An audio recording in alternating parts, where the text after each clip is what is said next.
নমস্কার, দেখছেন কলকাতা টিভি। আপনাদের সঙ্গে আমি ইন্দ্রাণী। শুরু করছি চারটে দিক। প্রথমেই যে খবরের দিকে নজর রাখবো, অত্যন্ত গুরুত্বপূর্ণ খবর। শেখ শাহজাহানকে আজই সিবিআইয়ের হাতে তুলে দেওয়ার নির্দেশ দেওয়া হয়েছে এবং সন্দেশখালীতে ইডির ওপর যে হামলার ঘটনা ঘটেছিল, সেই ঘটনায় যে সিট গঠন করা হয়েছিল সেই খারিজ করে দেওয়া হয়েছে রাজ্যের আবেদন এবং সিবিআইয়ের হাতে সেই তদন্তভার তুলে দিল কলকাতা হাইকোর্ট। প্রধান বিচারপতির ডিভিশন বেঞ্চ এমনটাই নির্দেশ দিয়েছে। এই ঘটনায় সিবিআই তদন্তের নির্দেশ কলকাতা হাইকোর্টের। সন্দেশখালীতে ইডির ওপর যে হামলা হয়েছিল, সেই হামলার ঘটনায় তদন্তভার এবার সিবিআইয়ের হাতে। রেশন দুর্নীতির তদন্তে গিয়ে সন্দেশখালীতে আক্রান্ত ইডি। 5ই জানুয়ারি শেখ শাহজাহানের বাড়ির বাইরে হামলায় এবার সিট নয়, তদন্তে সিবিআই। রাজ্যের আবেদন খারিজ। কলকাতা হাইকোর্টের প্রধান বিচারপতির ডিভিশন বেঞ্চের এমনটাই নির্দেশ এবং শাহজাহানকেও সিবিআইয়ের হাতে তুলে দিতে নির্দেশ। আজকের মধ্যেই কিন্তু তাকে সিবিআইয়ের হাতে তুলে দেওয়ার নির্দেশ দেওয়া হয়েছে। বিষয়ে আমি বিস্তারিত কথা বলবো। আমাদের সঙ্গে নিউজ রুমে রয়েছেন প্রতিনিধি পীযূষ কান্তি নাগ। পীযূষ দা, কলকাতা হাইকোর্টের পক্ষ থেকে ঠিক কি জানানো হয়েছে? প্রধান বিচারপতির যে ডিভিশন বেঞ্চ কি বলেছে এই বিষয়ে, এই মামলা সংক্রান্ত কি জানাচ্ছে? দেখো, মূলত মামলার যে দুটি রায়, সেই রায় একটি হচ্ছে যে ইডি আধিকারিকদের ওপরে হামলার ঘটনা তদন্ত করবে সিবিআই, এবং দ্বিতীয়ত সন্দেশখালীর ঘটনায় যে রাজ্য পুলিশ যে শেখ শাহজাহানকে গ্রেপ্তার করেছে, সেই শেখ শাহজাহানকে আজকে বিকেল 4টের মধ্যে সিবিআই এর হাতে তুলে দিতে হবে এবং ইডির হাতে তুলে দিতে হবে। তার কারণ, যেহেতু শেখ শাহজাহানের আর্থিক দুর্নীতি এবং রেশন দুর্নীতি সংক্রান্ত মামলার তদন্ত করছে এনফোর্সমেন্ট ডাইরেক্টরেট, সেই এনফোর্সমেন্ট ডাইরেক্টরেটের হাতে তুলে দিতে হবে শেখ শাহজাহানকে। মূলত এই দুটি রায় দিতে গিয়ে যে পর্যবেক্ষণ আদালতের, যে কেন এই দুটি রায় আদালত দিতে বাধ্য হলেন, তার মূল কারণ হচ্ছে যে এনফোর্সমেন্ট ডাইরেক্টরেট যে কোনো সময় যে কোনো ক্ষেত্রেই কিন্তু তাদের নিজস্ব ক্ষমতা বলে, অর্থাৎ তাদের আইনে যে ক্ষমতা দেওয়া আছে সেই ক্ষমতা বলে তারা যে কোনো জায়গায় তল্লাশি চালাতে পারে। সেই মতো তারা শেখ শাহজাহানের বাড়িতে গেছিলেন এবং সেক্ষেত্রে শেখ শাহজাহান তাদের সঙ্গে অসহযোগিতা করেছেন শুধু নয়, তাদের দাবি বেশ কিছু মানুষ জড়ো করে তাদের ওপর হামলা চালিয়েছেন। এতে অনেক এনফোর্সমেন্ট ডাইরেক্টরেটের আধিকারিক আহত হয়েছিলেন এবং তারা হাসপাতালে ভর্তি ছিলেন এবং পরবর্তীকালে তারা একটি এফআইআরও দায়ের করেছিলেন। এই যে ঘটনা, এই ঘটনায় পর থেকেই শেখ শাহজাহান দীর্ঘদিন ধরে নিখোঁজ ছিলেন, ফেরার ছিলেন। পরবর্তীকালে বিভিন্ন তদন্ত এবং আদালতের বিভিন্ন মামলার প্রেক্ষিতে উঠে আসে যে শেখ শাহজাহানের বিরুদ্ধে এর আগে প্রায় 45 থেকে 46টার উপরে এফআইআর বা অভিযোগ বিভিন্ন থানায় দায়ের হয়েছে। কিন্তু তা সত্ত্বেও শেখ শাহজাহান ওই সন্দেশখালীর এলাকায় নিজস্ব দাপটে তিনি ঘুরে বেরিয়েছেন। তাদের দাবি, আইনজ্ঞ মহলের দাবি ছিল যে এই 45 বা 46টি মামলার যদি সঠিকভাবে তদন্ত হতো অভিযোগে, তাহলে শেখ শাহজাহানের বিরুদ্ধে উপযুক্ত আইনি ব্যবস্থা গ্রহণ করলে তাকে কিন্তু গ্রেপ্তার অনেক আগেই করা উচিত ছিল স্থানীয় পুলিশের। এক্ষেত্রে ফেরার থাকার পর যখন কলকাতা হাইকোর্টের চাপে পড়ে সন্দেশখালী একটি নির্দিষ্ট জায়গা থেকে শেখ শাহজাহানকে গ্রেপ্তার করা হলো, এতেই কিন্তু আদালতের এই জায়গা থেকেই কিন্তু আদালত মনে করল যে শেখ শাহজাহান যথেষ্ট প্রভাবশালী এবং তিনি একটি প্রশাসনিক পদ বিলংস করেন ওই সন্দেশখালী এলাকাতে, এবং সেই জায়গায় দাঁড়িয়ে আদালত মনে করছে যে তাকে যদি একটি বেশি দিন যদি তাকে স্থানীয় পুলিশের হাতে ছেড়ে রাখা হয়, এবং এনফোর্সমেন্ট ডাইরেক্টরেটের যে দাবি যে স্থানীয় তদন্তকারী সংস্থার কাছে তাকে যদি বেশি দিন হেফাজতে রাখা হয়, তাহলে মূল ঘটনার যে তদন্তের গতি প্রকৃতি বা মূল ঘটনার যে তথ্য তা কিন্তু বিলুপ্ত হতে পারে এবং পরবর্তীকালে সেন্ট্রাল এজেন্সির হাতে সেই তদন্তভার গেলে তাদের তদন্ত কিন্তু বিঘ্নিত ঘটতে পারে। ঠিক এই জায়গায় দাঁড়িয়েই কিন্তু ইডি আধিকারিকদের ওপরে যে তদন্তভার, সেই তদন্তভার সরাসরি দেওয়া হলো সিবিআই এর হাতে। ফলে বিচারপতি জয় সেনগুপ্তের যে সিট গঠনের যে নির্দেশিকা জারি হয়েছিল, যেখানে একজন সিবিআই আধিকারিক এবং রাজ্য পুলিশের একজন আইপিএস অফিসার, সেই রায় কিন্তু খারিজ হয়ে গেল।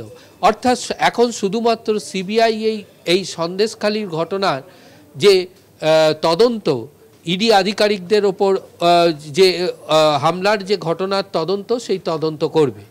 পাশাপাশি এনফোর্সমেন্ট ডাইরেক্টরেট যে রেশন দুর্নীতির মামলার তদন্ত করছে, সেই মামলায় তারা শেখ শাহজাহানকে হেফাজতে নিতে চায়। আদালতের কাছে বারবার তারা আবেদন জানিয়েছে, কিন্তু এই মামলার শুনানি চলাকালীন রাজ্যের পক্ষ থেকে বলা হয় যে তদন্ত এখন প্রাইমা ফেসি অবস্থায় রয়েছে, রেশন দুর্নীতির তদন্তও কিন্তু রাজ্য সরকারের সিআইডি করছে। কিন্তু আদালতের মনে হয়েছে যে বৃহত্তর অর্থাৎ পিএমএলএ অ্যাক্টের মাধ্যমে শেখ শাহজাহানেরকে জিজ্ঞাসাবাদের প্রয়োজন এবং তাকে হেফাজতে নেওয়া প্রয়োজন। এই জায়গাটায় প্রধান বিচারপতি ডিভিশন বেঞ্চের মনে হয়েছে এটা যথেষ্ট গুরুত্বপূর্ণ এবং শাহজাহানের যে প্রভাব থাকতে পারে এই সকল ঘটনায় তা আদালতের মনে হয়েছে। তাই আদালত বিলম্ব না করে, সময় নষ্ট না করে আজকেই বিকেল 4টের মধ্যে শেখ শাহজাহানকে ইডির হাতে তুলে দেওয়ার নির্দেশ জারি করেছেন।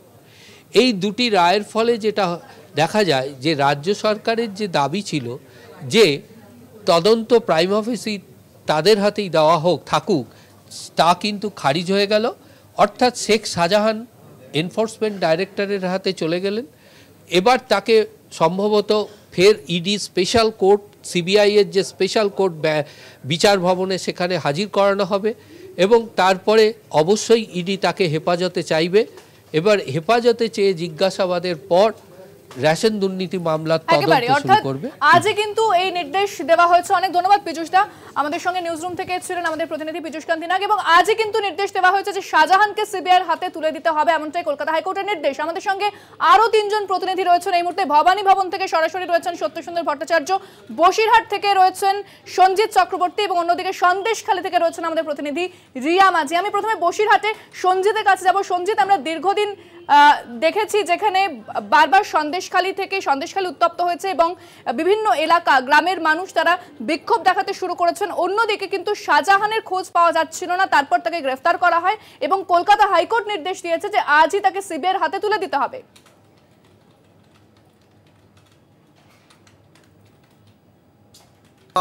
জানুয়ারির 5 তারিখে যখন ইডি আধিকারিকরা শেখ শাহজাহানের বাড়িতে অর্থাৎ সন্দেশখালী যে আকুঞ্জিপাড়ার বাড়িতে, সেখানে আক্রান্ত হন, মারধর হয় এবং তাদের নাকি ল্যাপটপও চুরি হয়। ইতিমধ্যে অভিযোগ দায়ের হয় ন্যায়ের থানায়। পাশাপাশি শেখ শাহজাহানের পরিবর্তকও একটা অভিযোগ দায়ের করে বরিশাল পুলিশ জেলা থেকে সুমোটো মামলা করা হয়। কিন্তু প্রশ্ন হচ্ছে এই অভিযোগের পর থেকে শেখ শাহজাহান কিন্তু বেপাত্তা ছিল। কখনো তিনি তার 36 ঘন্টার মধ্যে অডিও বার্তা দিয়েছেন, সেটা গোটা রাজ্যের মানুষ দেখেছে, সন্দেশখালীর মানুষ দেখেছে। পাশাপাশি 26শে জানুয়ারি প্রজাতন্ত্র দিবসের ডিপি চেঞ্জ করে, অর্থাৎ হোয়াটসঅ্যাপের ডিপি চেঞ্জ করে তিনি শুভেচ্ছা বার্তা দিয়েছেন। কিন্তু সন্দেশখালী মানুষের এই প্রশ্নটা ছিল যে তিনি অন্তরালে থেকে কি করে সামনে আসছেন, কখনো ডিপি চেঞ্জ করছেন, কখনো অডিও বার্তা দিচ্ছেন। এই শেখ শাহজাহানের গ্রেপ্তারের দাবিতে চলতি মাসের অর্থাৎ গত মাসের যে 5ই ফেব্রুয়ারি থেকে আন্দোলন সংগঠিত হয় সন্দেশখালী একাধিক জায়গায়। তুমি জানো ইতিমধ্যে বারবার যে আন্দোলন কর্মসূচি করেছে, জমি দখল, নিজের টাকা আত্মসাৎ, নারী নির্যাতন, একাধিক অভিযোগ শেখ শাহজাহান একতা ঘনিষ্ঠের বিরুদ্ধে। ইতিমধ্যে উত্তম সর্দার পুলিশ হেফাজতে, শিবপ্রসাদ হালদার পুলিশ হেফাজতে, অজিত মাঝি পুলিশ হেফাজতে, শেখ শাহজাহানও কিন্তু লাস্ট যেদিনকে তোলা হলো 10 দিনের পুলিশ হেফাজত, অর্থাৎ চলতি মাসের 10ই মার্চ তাকে বরিশাল মহকুমা আদালতে তোলা হবে। কিন্তু তার মধ্যেই আজকে হাইকোর্টের নির্দেশে তাকে যেমন সিবিআই তাকে হাতে তুলে দেওয়া হচ্ছে, অর্থাৎ তদন্তভার। এটা কিন্তু অত্যন্ত তাৎপর্যপূর্ণ বিষয়। সন্দেশখালী মানুষ বারবার এই আন্দোলনের মধ্য দিয়ে শেখ শাহজাহান সহ বেশ কয়েকটি নেতার বিরুদ্ধে তারা নির্দিষ্টভাবে অভিযোগ করেছে। কখনো জমি দখল, ভয়, লুট, এলাকায় সন্ত্রাস এবং ভয় দেখানো এবং বহাল তবিয়াতে আছে শেখ শাহজাহান। এই অভিযোগটা বারবার সন্দেশখালী 2 নম্বর ব্লকের সন্দেশখালীর যে পাত্রপাড়া অর্থাৎ নস্করপাড়া, হালদারপাড়া, বেরমুজুর গ্রাম পঞ্চায়েতের কাছারিপাড়া থেকে কাঠপোল একাধিক জায়গায় যে আন্দোলন সংগঠিত হয়েছে, যেভাবে চলে যাব রিয়া মাঝি আমাদের সঙ্গে রয়েছেন সরাসরি সন্দেশখালী থেকে। রিয়া, আমরা দেখেছি যে সন্দেশখালীতে শাহজাহানের বাড়িতে তল্লাশি চালানোর পর থেকে এই ঘটনার সূত্রপাত, যেভাবে দফায় দফায় ঘটনা ঘটেছে, যেটা কেন্দ্রীয় এজেন্সি বারবার তারা দাবি করছেন যে রাজ্য পুলিশের ভূমিকা নিয়ে তারা সন্দিহান এবং সেখানে কোনোভাবেই ভরসা রাখতে পারছেন না। এটা কিন্তু কেন্দ্রীয় এজেন্সি তারা বারবার দাবি করেছে। এবার যে আদালত জানাচ্ছে যে সিবিআইয়ের হাতে তুলে দিতে হবে শেখ শাহজাহানকে। দেখো ইন্দ্রাণী, যেটা দেখা গিয়েছিল যে জানুয়ারির 5 তারিখ থেকে সন্দেশখালী ছিল খবরের শিরোনামে। কেন না, প্রথম দেখা গিয়েছিল শাহজাহানের বাড়িতে এনফোর্সমেন্ট ডিরেক্টরেটের আধিকারিকরা আসে এবং সেখানে দাঁড়িয়ে সন্দেশখালীর যারা অনুগামী এই শেখ শাহজাহানের তারা চড়াও হয়েছিল ইডির ওপরে। এবং তারপর থেকেই কিন্তু দেখা গিয়েছে যে দফায় দফায় এই সন্দেশখালী রয়েছে খবরের শিরোনামে। এবং তারপরে দেখা যায় যে ফেব্রুয়ারির প্রায় 7 তারিখ থেকে সন্দেশখালী জ্বলতে আরম্ভ করে। এবং এই মুহূর্তে আমি ঠিক সেই জায়গাতেই দাঁড়িয়ে রয়েছি যেটা কিনা সন্দেশখালীর পাত্রপাড়া, সেখানেই আমি দাঁড়িয়ে রয়েছি। এবং এখানে অনেকে রয়েছে। আজকের যে কোর্টের রায় বা যেটা বারংবার বিরোধীরা এবং এনফোর্সমেন্ট ডিরেক্টরেট সহ কেন্দ্রীয় এজেন্সি যে দাবি তুলেছিল যে যদি এটা রাজ্য পুলিশের হাতে থাকে তাহলে তারা সঠিক তদন্ত করবে না, এমনটাই কিন্তু তারা বারংবার যে বিরোধী দলগুলো থেকে আরম্ভ করে সন্দেশখালীর দাঁড়িয়ে রয়েছি সেখানকার মানুষও বলেছিল যে এই পুরো তদন্তটা সিবিআই এর হাতে তুলে দেওয়া হোক। এবং এই মুহূর্তে তুমি দেখতে পাচ্ছ যে আমরা অর্থাৎ কলকাতা টিভি সন্দেশখালীর বুকে আজকেও আমরা দাঁড়িয়ে রয়েছি এবং আজকেও আমরা প্রতিজনকে জিজ্ঞাসা করেছিলাম যে এই সিবিআই তদন্ত দিয়েছে, যেটা ওনারা এতদিন ধরে আন্দোলনের মাধ্যমে বলেছে যে সিবিআই তদন্ত চাই হোক। দিদিভাই কি বলবেন যে আজকে সেই সন্ধিক্ষণ বলা চলে যে যেখানে কোর্ট সিবিআই এর হাতেই তদন্তভার দিয়েছে? এই আমরা তো এতদিন রাজ্য পুলিশের প্রতি ভরসা ছিল না, আমরা বলেছিলাম সিবিআই এর হাতে দিলে খুব ভালো হবে। আমরা এতে খুবই খুশি হয়েছি, সিবিআই এর হাতে দিয়েছে। আরও তদন্ত করুক, আরও অনেক কিছু খুঁজে পাবেন, যা পেয়েছে আরও অনেক কিছু পাওয়ার আছে। একদমই। সন্দেশখালীর মানুষ বারংবার বলেছে যে শেখ শাহজাহানকে কেন রাজ্য পুলিশ গ্রেপ্তার করছে না, কারণ তাকে রাতের অন্ধকারে ঠিক এই জায়গাতেই দেখা যায় সন্দেশখালীর আনাচে কানাচে ঘুরে বেড়াচ্ছে এই শেখ শাহজাহান, বহাতবিয়ায় রয়েছে। কেন গ্রেপ্তার করা হচ্ছে না শেখ শাহজাহানকে বারংবার সন্দেশখালীর মানুষ তারা প্রশ্ন তুলেছে। এবং তারপরে দেখা গেল রাজ্য পুলিশ তদন্তের কথা বলা হয়েছিল, কিন্তু সেই তদন্ত যে সিট তদন্তের যে আবেদন সেটা কিন্তু খারিজ করে দেওয়া হয়েছে এবং সিবিআই এর উপরে কিন্তু ভরসা রাখা হচ্ছে।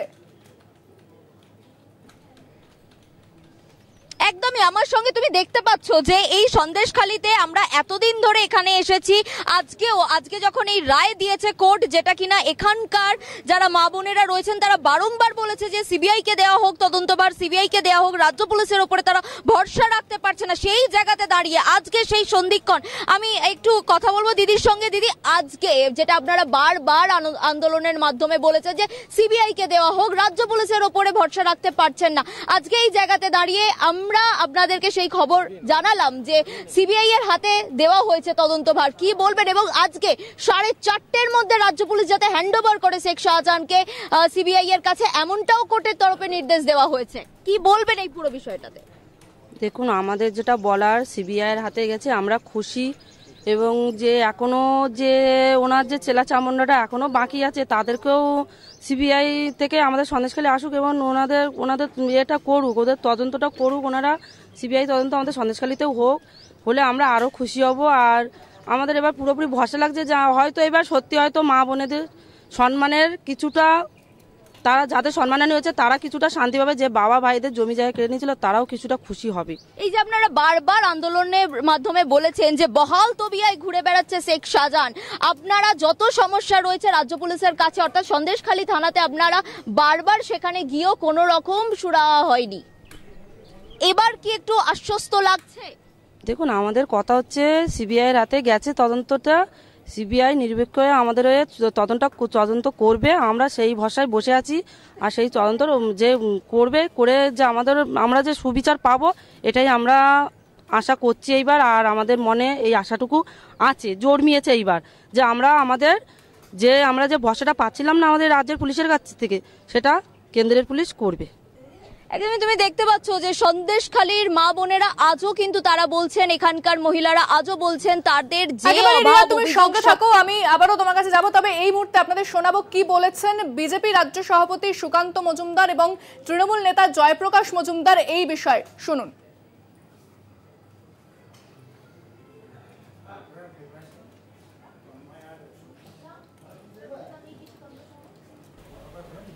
চিফ জাস্টিসের বেঞ্চ কলকাতা হাইকোর্টের, সেটা গত সোমবার দিন বলেইছিলেন যে এই সন্দেশখালীর ঘটনা বা শেখ শাহজাহানের ঘটনা বিশেষ করে শেখ শাহজাহানের ঘটনা বা তাকে গ্রেপ্তারি ইডি করতে পারে, সিবিআই করতে পারে, রাজ্য পুলিশও করতে পারে।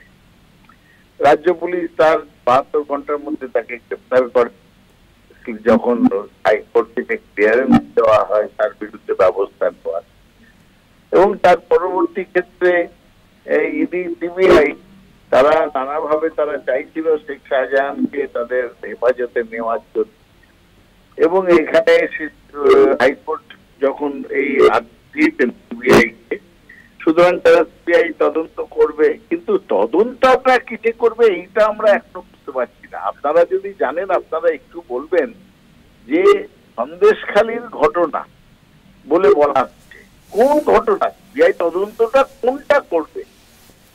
সন্দেশখালী তো কোনো ঘটনা, মানে এনফোর্সমেন্ট ডিরেক্টরেটের যে অভিযোগ ছিল সেই অভিযোগের ভিত্তিতে এনফোর্সমেন্ট ডিরেক্টরেটের পক্ষ থেকে নেজার থানায় যে এফআইআরটা দায়ের করা হয়েছিল, 3টি এফআইআর দায়ের করা হয়েছিল, তো সেই 3টি এফআইআর মধ্যে ইডি যে এফআইআরটা দায়ের করেছিল সেই এফআইআরটার ভিত্তিতেই তদন্ত করবে। তাহলে এটা বলুন, সন্দেশখালীর ঘটনা বললে হবে না, সেটা হচ্ছে সন্দেশখালীতে ইডি যখন শাহজাহানের বাড়ি অভিযান করেছিল তখন তাদের উপর যে আক্রমণ হয়েছিল সেই আক্রমণের ঘটনার সিবিআই তদন্ত হলো। তা সন্দেশখালীতেই তো ঘটনাটা ঘটেছিল। সন্দেশখালীতে তারপরে অনেক ঘটনা হয়েছে। সন্দেশখালীতে তারপরে শুভেন্দু অধিকারী ঢুকতে গেছেন, সেখানে সুকান্ত বন্দ্যোপাধ্যায়ের প্রশাসন মোটেও নিরপেক্ষ প্রশাসন নয়, এবং পুলিশের উপর ভরসা নেই আদালতের, সিআইডির উপর ভরসা নেই আদালতের। সেই জন্য কেন্দ্রীয় সংস্থাকে দিয়েই তদন্তের দায়িত্ব দিয়েছে মহামান্য আদালত। মহামান্য আদালতের এই রায়কে আমরা স্বাগত জানাই, এবং আমি মনে করি যে সিবিআই তদন্ত খুব গভীরভাবে হওয়া উচিত। এই ব্যক্তি যে একজন নটোরিয়াস ক্রিমিনাল, যাকে তৃণমূল কংগ্রেস নেতা বানিয়েছিল, পলিটিক্যাল লিডার বানিয়েছিল, সেই ব্যক্তির রোল, ভূমিকাকে তদন্ত করে দেখা উচিত। যে নারী পাচার থেকে শুরু করে, গরু পাচার থেকে শুরু করে, রোহিঙ্গাদের নিজের এলাকায় বসানো, এই সমস্ত কিছুতে এই ব্যক্তির কি ভূমিকা ছিল। ঠিক কি জানিয়েছেন তিনি, এবং আমি রিয়া, সঞ্জিত এবং সত্যকে বলবো সঙ্গে থাকতে। ফিরছি এই খবরে একটা বিরতির পর, সঙ্গে থাকুন। ফিরে এলাম বিরতির পর। যে খবরের দিকে আমরা নজর রেখেছি, অর্থাৎ যে সিবিআই হাতে তুলে দেওয়ার নির্দেশ দেওয়া হয়েছে শেখ শাহজাহানকে, এবং সন্দেশখালীর যে ঘটনা তার তদন্তভার এবার সিবিআইয়ের হাতে দেওয়ার নির্দেশ দেওয়া হয়েছে কলকাতা হাইকোর্টের পক্ষ থেকে। আমি ভবানী ভবনের দিকে নজর রাখবো, সেখান থেকে সরাসরি রয়েছেন আমাদের প্রতিনিধি সত্য সুন্দর ভট্টাচার্য। সত্য, ভবানী ভবনে শেখ শাহজাহানকে নিয়ে যাওয়া হয়েছে, এরপর কি প্রক্রিয়া দেখতে পাচ্ছ? দেখো, একটা তৎপরতা দেখতে পাওয়া যাচ্ছে, কেননা একদিকে যেরকম কলকাতা হাইকোর্টের প্রধান বিচারপতি টি.এস. শ্রীবজ্ঞানানম এবং বিচারপতি হিরণময় ভট্টাচার্যের ডিভিশন বেঞ্চের যে অর্ডার, অর্থাৎ 5 তারিখে, গত 5ই জানুয়ারি শেখ শাহজাহানের বাড়িতে ইডি আধিকারিকদের ওপর শাহজাহান অনুগামীদের যে হামলা, সেই হামলার ঘটনার তদন্ত করবে সিবিআই, এমনটাই কিন্তু নির্দেশ দিয়েছে কলকাতা হাইকোর্টের প্রধান বিচারপতির ডিভিশন বেঞ্চ। এবং সেই লক্ষ্যে আজ বিকেল 4টের মধ্যে কেস ডায়েরি সহ এই তদন্তভারের যে যাবতীয় যে নথি এবং যে সমস্ত তথ্য রয়েছে সেই সমস্ত তথ্য। তুমি সঙ্গে থাকো, এই মুহূর্তে সরাসরি দেখাবো সাংবাদিক বৈঠকে রয়েছেন কুণাল ঘোষ। বিচারাধীন, তাহলে অভিজিৎ বাবু আপনি শপথ করে বলতে পারবেন, এই চ্যালেঞ্জটা নেবেন যে আপনি এত সততার সার্টিফিকেট যে বিজেপিকে দিয়েছেন, আপনার সঙ্গে যারা ভোটে লড়বেন সারা ভারতবর্ষে, এমনকি সারা পশ্চিমবঙ্গে, তাদের এফিডেভিটে যদি ক্রিমিনাল কেস থাকে তাহলে আপনাকে বলতে হবে আমি লড়বো না। এই বিজেপি দলেও অভিযুক্ত আছে, নানা ধরনের অভিযোগ আছে। এবং আমি শেষ করব এইটা বলে, যে ভাষায় অভিষেককে আক্রমণ করেছেন কল্যাণদা জবাব দেবেন। ভেতরে যদি এত বিষ থাকে কারুর কোনো দলের অবস্থান সম্পর্কে, কোনো রাজনৈতিক প্রতিষ্ঠিত তরুণ তুর্কি নেতা সম্পর্কে, তাহলে তিনি যতদিন বিচার করেছেন তাহলে তার ভেতরের সেই বিষ এবং পক্ষপাতটা তো সেই বিচারে প্রতিফলিত হয়েছে। তাহলে সেই বিচারের কি ভ্যালু ছিল? যে ভাষায় উনি আজকে বিষোদ্গার করলেন, এবং প্রথম রাজনীতিবিদ হিসেবে প্রথম সাংবাদিক সম্মেলনে যেভাবে অসহিষ্ণু হয়ে বুদ্ধদেব ভট্টাচার্য বা অন্য কিছু স্বৈরাচারী মনোভাবের লোকদের মতো আপনি অসন্তোষ প্রকাশ করেছেন যে আপনি কোন কোন হাউসের, আপনি ফিট নন, আপনি অমুক। এত অসহিষ্ণুতা যদি প্রথম সাংবাদিক বৈঠকে সাংবাদিকদের প্রতি দেখা যায়, সেটা তো খুবই দুর্ভাগ্যের। আমি অনুরোধ করছি বিশিষ্ট আইনজীবী, সাংসদ কল্যাণ বন্দ্যোপাধ্যায়, তাঁকেও আজ আমাদের নেতা অভিষেক বন্দ্যোপাধ্যায়ের পাশাপাশি আমাদের দলের পাশাপাশি কল্যাণ বন্দ্যোপাধ্যায়কেও কুরুচিকর ভাষায় ব্যক্তিগত স্তরের আক্রমণ করেছেন অভিজিৎ গঙ্গোপাধ্যায়। আমি কল্যাণদাকে অনুরোধ করছি বলার জন্য। নমস্কার।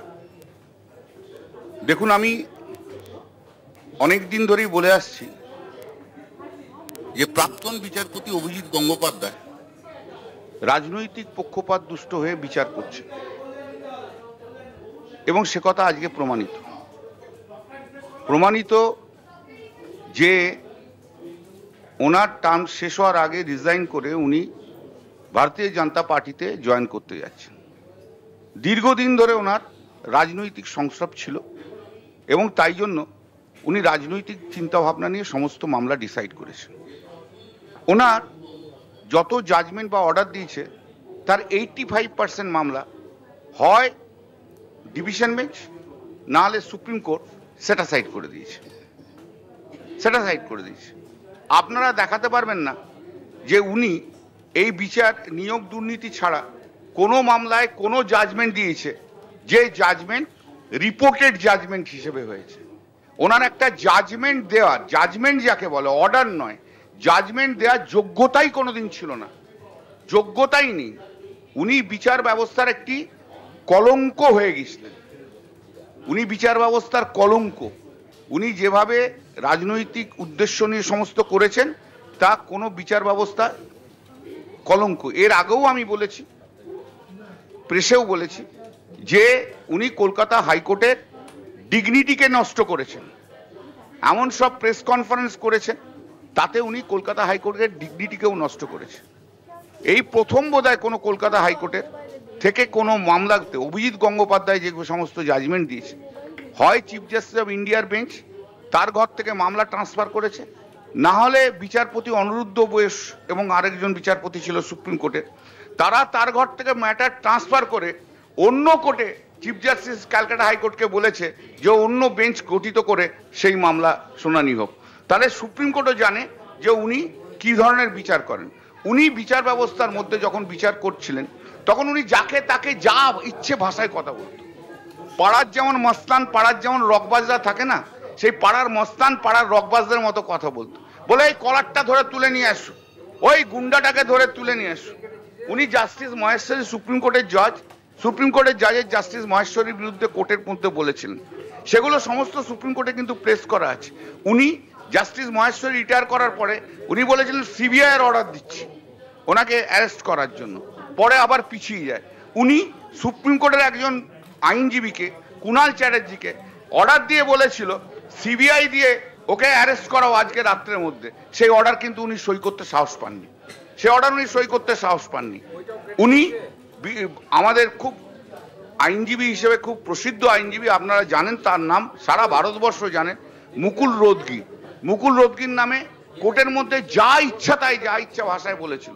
মুকুল রোদগি একবার ওনার বিরুদ্ধে বলেও ছিলেন সুপ্রিম কোর্টে, তারপর থেকে উনি থেমেই ছিলেন। কিন্তু ওনার অভ্যাসই হচ্ছে সবসময় যাকে ইচ্ছে যা ইচ্ছা কমেন্ট করেন। উনি অরুণাভ ঘোষকে যা তা বলেছেন, উনি কোর্টে আমাকে যা তা বলেছেন, উনি আমাদের যে অ্যাডভোকেট জেনারেল, সেই অ্যাডভোকেট জেনারেলকে কি ভাষায় কথা বলেছিল যে জানি আপনি কার বুট পায়ে জিভ লাগিয়ে আপনি অ্যাডভোকেট জেনারেল হয়েছেন। তাহলে ওনার মান, ওনার শিক্ষা, ওনার সংস্কৃতি সম্পূর্ণভাবে প্রমাণিত হয় যে ওনার শিক্ষা সংস্কৃতি নিয়ে। উনি আমার সম্বন্ধে বলেছেন আমার অরিজিন কি, তাই তো? কিন্তু তাহলে তো আমার বাবা মাকে নিয়ে প্রশ্ন তুলছে, আমার ফ্যামিলি নিয়ে প্রশ্ন তুলছে।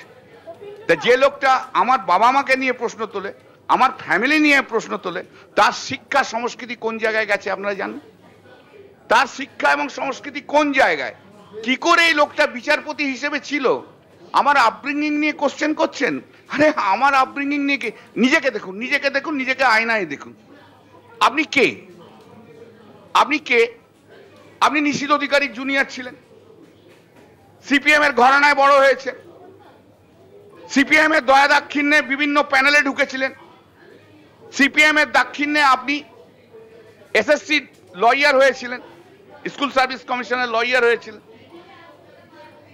বিকাশ দা আমার বিরোধী দল হতে পারে, কিন্তু বিকাশ দা প্রচুর ওকে সাহায্য করেছে। ও পুরোটাই সিপিএম এর হাত দিয়ে তৈরি, সিপিএম এর দয়া দাক্ষিণ্যে ও তৈরি। আর আজকে এসে উনি বিজেপিতে চলে গেছেন। উনি আসলে একটি প্রাক্তন খরমুজ বিচারপতি, ভেতরটা লাল, বাইরেটা হচ্ছে ওর গৌরিক, খরমুজ, একদম খরমুজ বিচারপতি। ওনার 56 বছর বয়সে যদি কোনো আইনজীবী হাইকোর্টের জজ হয়, বুঝতেই পাচ্ছেন তার জ্ঞানগম্যি কোথায় ছিল। তাও তো তোর দু একটা বন্ধু বান্ধব সেই সময় হাইকোর্টের জজ ছিল বলে কলেজিয়ামে ওর নাম রেকমেন্ড করেছে। 56 বছর বয়সে একটা হাইকোর্টের জজ হয়, কেউ হয় কখনো? এমন কোন মামলা নেই যে মামলা ও আর্গুমেন্ট করেছে, যে আর্গুমেন্টে জাজমেন্ট রিপোর্টেড হয়েছে। আবার এমন কোন মামলা নেই যে মামলাতে ও জজ হিসেবে জাজমেন্ট দিয়েছে, জাজমেন্ট রিপোর্টেড হয়েছে।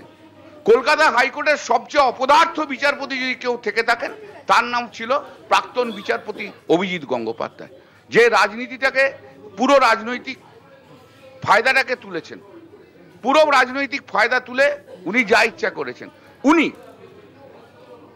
একজন মহিলা মিডিয়া পার্সন, একটা চ্যানেলের, সেই মহিলা মিডিয়া মহিলাকে, সাংবাদিক, ওনার কোর্টে থাকতেন, মানে যখন সব সাংবাদিকরা থাকতো, কোনো একটা রিপোর্টিং ওর কোর্টে হওয়ার জন্য উনি ওকে থ্রেট করে দিয়েছেন ফোনে।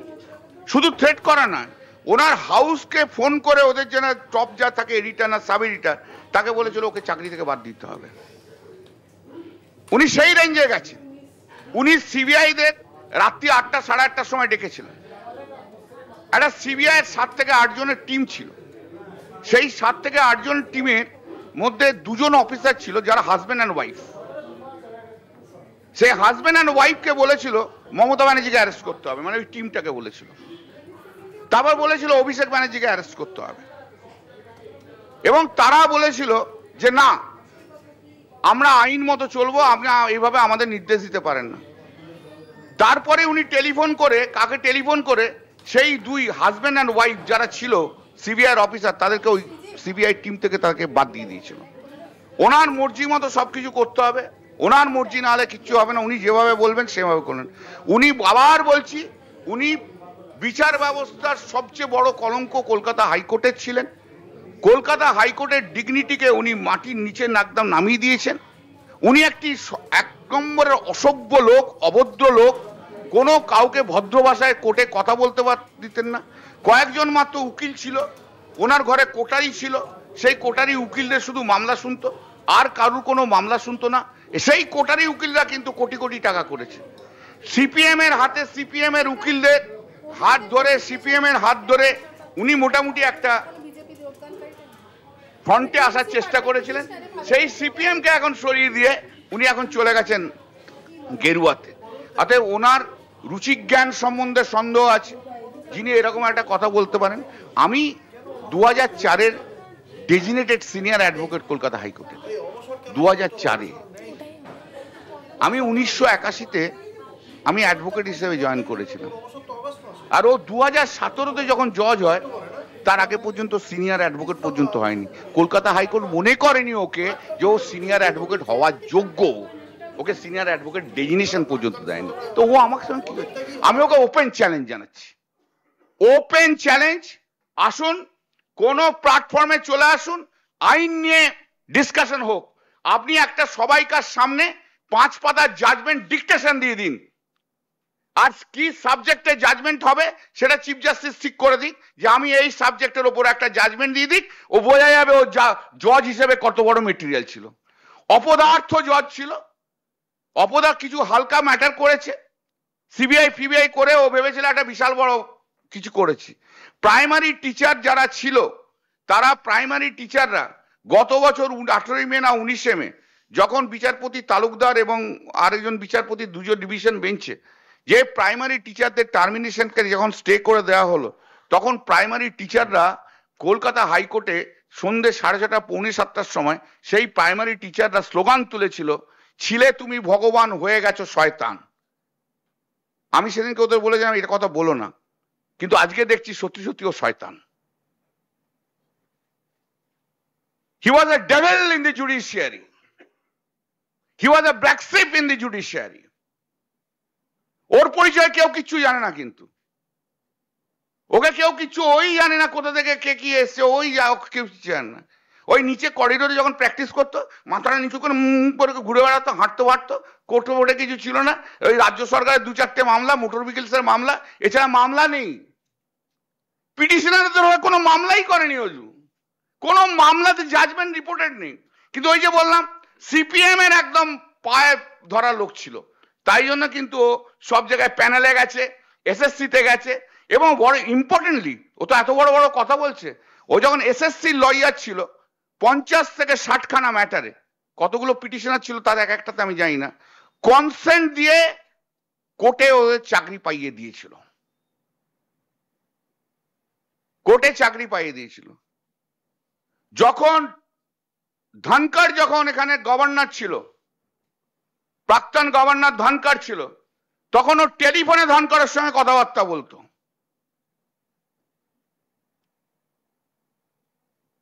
ও এখন শুভেন্দু অধিকারীর পায়ে ধরে ভারতীয় জনতা পার্টিতে গেছে, একদম শুভেন্দু অধিকারীর পায়ে ড্রাইভ মেরে দিয়েছে। ও নিজের কেরিয়ার তৈরি করার জন্য শুভেন্দু অধিকারীর পাটা ধরে নিয়েছে, তাই জন্য ও শুভেন্দু অধিকারীর মধ্যে ভগবান দেখতে পাচ্ছে, ওর মধ্যে ও ভগবান দেখতে পাচ্ছে। আর শয়তান কি করে ভগবান দেখবে বলুন? শয়তানের চোখে যে ভগবান হয় সে তাহলে কি হতে পারে আপনারা নিজেরাই বুঝে নিন। তা ওই একটা অ্যাটাক করেছে, ও তো সবাইকে অ্যাটাক করে, আমাকে অ্যাটাক করাটা নতুনত্ব কিছু নয়। বাড়িতে চাপ 1 মাস আগেও কার্ল মার্কসের ছবি টাঙানো ছিল, এখন দেখবেন যেন হয়তো কার্ল মার্কসের ছবি সরিয়ে দিয়ে নরেন্দ্র মোদীর ছবি টাঙিয়ে বসে আছে। জান দেখুন, কার্ল মার্কসের ছবি টাঙানো ছিল। আর একটা বড় কথা বলে দিই, এতটাই যখন অ্যাটাক করেছে তখন তো একটা কথা বলতেই হবে, না বললে হবে না। ওর বউ। এখন সময় একটা বিরতির, সঙ্গে থাকুন। ফিরে এলাম বিরতির পর। যে খবরের দিকে নজর রাখবো, অভিজিৎ গঙ্গোপাধ্যায়, বিচারপতি অভিজিৎ গঙ্গোপাধ্যায় তিনি পদত্যাগ করেছেন এবং ঘোষণা করেছেন সাংবাদিক বৈঠক থেকে যে রাজনীতিতে আসছেন এবং বিজেপিতে যোগদান করতে পারেন, এমনটাই কিন্তু জানিয়েছেন। এবং 7 তারিখে বিজেপিতে তিনি যোগদান করতে পারেন এমনটাই ইঙ্গিত দিয়েছেন বিচারপতি অভিজিৎ গঙ্গোপাধ্যায়। এবং সর্বভারতীয় দল বিজেপি যারা তৃণমূলের এই দুর্নীতির বিরুদ্ধে লড়ছে এমনটাও কিন্তু জানিয়েছেন। বিজেপিতে তাই জন্য তিনি যোগদান করছেন সেই কারণ কিন্তু ব্যাখ্যা করেছেন এবং তিনি বলেছেন যে ধর্মে বিশ্বাসী নই, তাহলে তাই সিপিএম এ যোগদান করছি না, এবং কংগ্রেস তাদের জমিদারি চালাচ্ছে, পারিবারিক দল, এমনটাই কিন্তু বলেছেন অভিজিৎ গঙ্গোপাধ্যায়, এবং তাই তিনি কংগ্রেসেও যোগদান করেননি। কি বলেছেন এই বিষয়ে শোনাব আপনাদের। ফর্মালি বিজেপিতে যোগ দেবো সম্ভবত 7 তারিখে, এবং তার আগে পর্যন্ত অবশ্যই আমি আমার যা ঠিক ডিসাইড করেছি সেটা জানিয়ে রাখলাম আপনাদের, কারণ এই প্রশ্নটা বহুদিন ধরেই হচ্ছে। আমি ডিসাইড করেছি যে আমি বিজেপিতে জয়েন করবো, এইটুকু জানিয়ে রাখলাম। এবার জয়েন করার পর যেখানে তারা আমাকে দায়িত্ব দেবেন আমি সেই কাজগুলো করবো। যদি আপনি আমার সঙ্গে অন্য দলের কোনো মিলমিশ হলো না, তার কারণ হচ্ছে যেমন ধরুন সিপিআই এর আমি যেতে পারতাম, কিন্তু আমি ঈশ্বর বিশ্বাস করি, উপরওয়ালায় বিশ্বাস করি, আমি ধর্মে বিশ্বাস করি, আমি ধর্ম পালন করি, তারা তো সেগুলো করে না। হয়তো ভেতরে ভেতরে করে, বাইরে বলে না আমরা করি না, তো তাদের সঙ্গে বেসিক্যালি আমার কোনো মিলই হবে না। তো সেই পার্টিতে গিয়ে আমি কি করবো?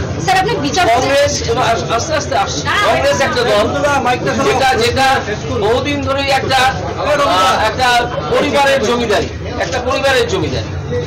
সেই পরিবারের কি বলবো সমর্থক হয়ে কিছু ভালো ভালো নেতা, ধরুন জয়রাম রমেশ, যার কোয়ালিফিকেশন এইসব রাহুল গান্ধী ফান দিচ্ছে অনেক বেশি, তিনি একজন আইআইটি ছাত্র, এটা ঘুরে ঘুরে বেড়ান, কেন বেড়ান সে তারাই জানে। তারা তো কোনোদিন পদই পাবেন না, কোনো কাজও করতে পারবেন না। এই দলটা একটা রাজনৈতিক জমিদারি দল, একটা পারিবারিক জমিদারি, সুতরাং এই দলে যাওয়ার কোনো প্রশ্নই ওঠে। আপনারা শুনলেন, ঠিক বলেছেন অভিজিৎ গঙ্গোপাধ্যায়, এবং তাকে বিজেপি দলে নিতে আগ্রহ দেখিয়েছে এবং তিনিও আগ্রহ প্রকাশ করেছেন বিজেপিতে যোগদানের। সন্দেশখালীর ঘটনা প্রসঙ্গেও তিনি কিন্তু তৃণমূল দলকে কটাক্ষ করেছেন এবং দুর্নীতি নিয়ে কথা বলেছেন। দুর্নীতি প্রসঙ্গ তুলে রাজ্যের শাসক দলকে কটাক্ষ করেছেন অভিজিৎ গঙ্গোপাধ্যায় এবং তিনি বলেছেন যে আমি সিপিএমে যোগদান করছি না কারণ ঈশ্বরে বিশ্বাস করি। অন্যদিকে কংগ্রেস তাদের পারিবারিক দল, তারা জমিদারি চালাচ্ছে, তাই কংগ্রেসে তিনি যোগদান করতে চান না এমনটাই জানিয়েছেন। বিজেপিতে যোগদান করছেন সেই কথা জানিয়েছেন অভিজিৎ গঙ্গোপাধ্যায়। 7 তারিখে তিনি যোগদান করতে পারেন সেটাই সম্ভাবনা এবং সেই ইঙ্গিত দিয়েছেন তিনি। সেক্ষেত্রে একাধিক প্রসঙ্গ তার যে বক্তৃতা এবং যে বক্তব্য সাংবাদিকদের সামনে সেখানে উঠে এসেছে, যেখানে মমতা বন্দ্যোপাধ্যায়কে তিনি প্রকৃত রাজনীতিবিদ বলেছেন, অন্যদিকে অভিষেক বন্দ্যোপাধ্যায়কে নাম না করে নিশানা করেছেন এবং কটাক্ষ করেছেন তালপাতার সেপাই বলে। সেক্ষেত্রে তৃণমূল দলকে যাত্রাপাটিও বলেছেন অভিজিৎ গঙ্গোপাধ্যায়। তবে তিনি বলেছেন যে মমতা বন্দ্যোপাধ্যায় প্রকৃত রাজনীতিবিদ, অভিষেক বন্দ্যোপাধ্যায়ের নাম নেননি অভিজিৎ গাঙ্গুলি। তিনি বলেছেন যে মমতা বন্দ্যোপাধ্যায় যদি প্রকৃত রাজনীতিবিদ হন তবে অন্যজন তালপাতার সেপাই, এমনটাই কটাক্ষ করেছেন অভিজিৎ গঙ্গোপাধ্যায়। তিনি আরো বলেছেন তৃণমূল রাজনৈতিক পার্টি নয়, যাত্রা পার্টি।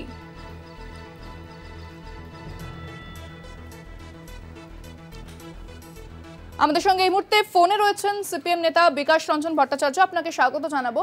অভিজিৎ গঙ্গোপাধ্যায় তিনি বলেছেন বিজেপিতে যোগদান করছেন, সেটা অবশ্যই এখন সবাই জেনে গিয়েছে, তবে তিনি বলছেন যে ধর্মে বিশ্বাসী, ঈশ্বরে বিশ্বাসী, তাই সিপিএম এ যোগদান করছি না। কি বলবেন এই বিষয়ে? এটা ব্যক্তিগত অভিমত।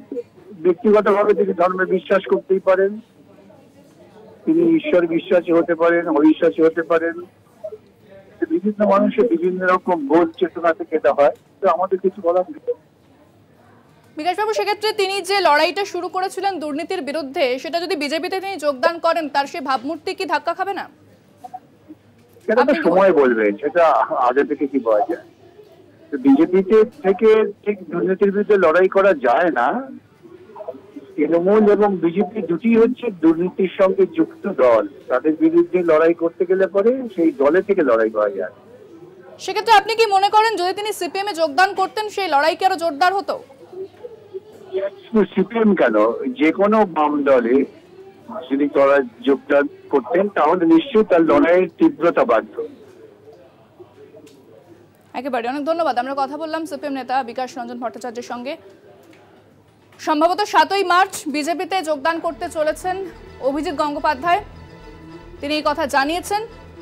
তিনি আগেই বলেছিলেন যে পদত্যাগ করবেন, সেই মতোই পদত্যাগ করেছেন এবং পাশাপাশি যে রাজনীতিতে আসছেন সেই ইঙ্গিত আগেই দিয়ে রেখেছিলেন। আজ শুধু ঘোষণা করেছেন যে বিজেপিতে তিনি যোগদান করতে চলেছেন 7ই মার্চ তার সম্ভাবনা, এবং রাজ্যের শাসক দলের বিরুদ্ধে একাধিক অভিযোগ তুলেছেন।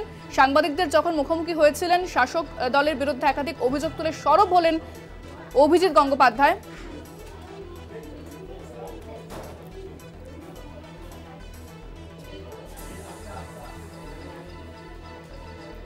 অন্যদিকে তিনি বলেন যে নারদকাণ্ড একটা চক্রান্ত, এমনটাই বললেন অভিজিৎ গঙ্গোপাধ্যায়।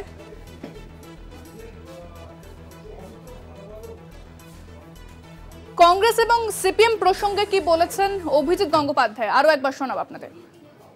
আমার সঙ্গে অন্য দলের কোনো মিলমিশ হলো না, তার কারণ হচ্ছে যেমন ধরুন সিপিআই এর আমি যেতে পারতাম, কিন্তু আমি ঈশ্বর বিশ্বাস করি, উপরওয়ালায় বিশ্বাস করি, আমি ধর্মে বিশ্বাস করি, আমি ধর্ম পালন করি, তারা তো সেগুলো করে না, হয়তো ভিতরে ভিতরে করে, বাইরে বলে না আমরা করি না। আমাদের সঙ্গে এই মুহূর্তে ফোনে রয়েছেন কংগ্রেস নেতা প্রদীপ ভট্টাচার্য, আপনাকে স্বাগত জানাবো। অভিজিৎ গঙ্গোপাধ্যায় তিনি বিজেপিতে যোগদান করছেন এবং তিনি বলেছেন যে কংগ্রেসে যোগদান করছে না কারণ কংগ্রেসের যে পারিবারিক দল এবং তাদের একটা জমিদারি চলছে, এমনটাই তিনি বলেছেন। কি বলবেন?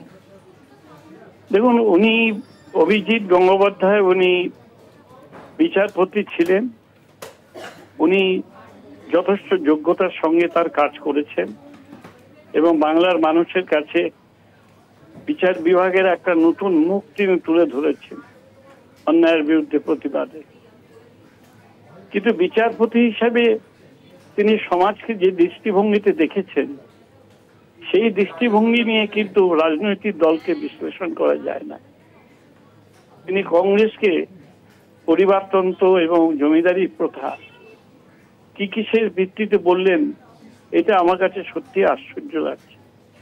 উনি যদি চান আমি কংগ্রেসের ইতিহাসের বই ওনাকে আমি প্রেজেন্ট করে আসতে পারি, উনি যেন অনুগ্রহ করে সেগুলো পড়েন, তাহলে দেখতে পারবেন এত বড় গণতান্ত্রিক দল ভারতবর্ষে আর নেই। পৃথিবীতেও খুব লিমিটেড এইরকম গণতান্ত্রিক দল রয়েছে। একটি পরিবারের যে গভীর স্যাক্রিফাইস, সেই স্যাক্রিফাইসকে অস্বীকার করা যায় কিসের ভিত্তিতে?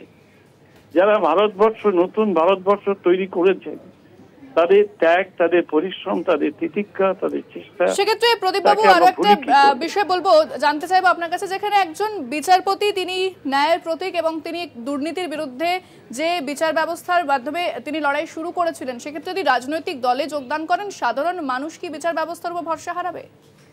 দেখুন, তার কাছ থেকে সাধারণ মানুষ বিচারপতির চিন্তাধারাকেই কিন্তু দেখতে চাইবে। আমি এটা বারে বারে বলে দিচ্ছি, রাজনৈতিক বক্তব্য তার কাছ থেকে কতখানি বাংলার মানুষ প্রত্যাশা করবেন, বিশেষ করে এই ধরনের রাজনৈতিক বক্তব্য আমার যথেষ্ট সন্দেহ সংশয় আছে।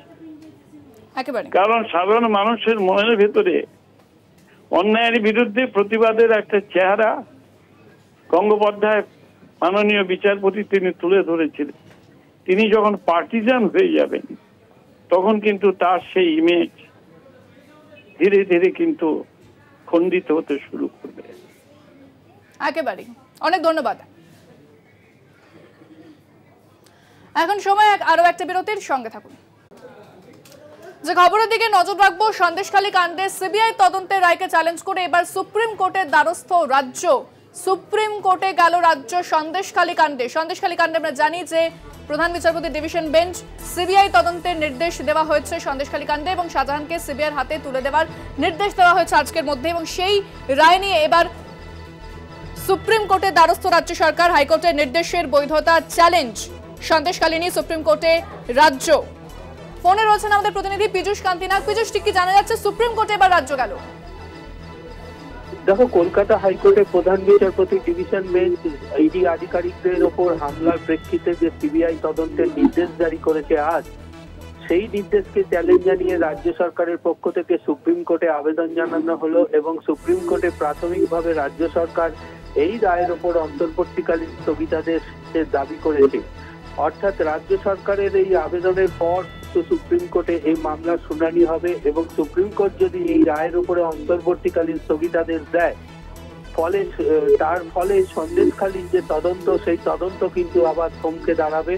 তার কারণ এই মামলার পুনরায় সম্পূর্ণ শুনানি না হওয়া পর্যন্ত এবং চূড়ান্ত নির্দেশিকা সুপ্রিম কোর্ট থেকে না আসা পর্যন্ত সন্দেশখালীর তদন্ত শুরু করতে পারবে না কোনো তদন্তকারী সংস্থায়। একেবারে ধন্যবাদ পীযূষ। কথা বললাম প্রতিনিধি পীযূষ কান্তি নাগের সঙ্গে। 4টে 4 দিক এখন এ পর্যন্তই। দেখতে থাকুন কলকাতা টিভি, রাত দিন 7 দিন।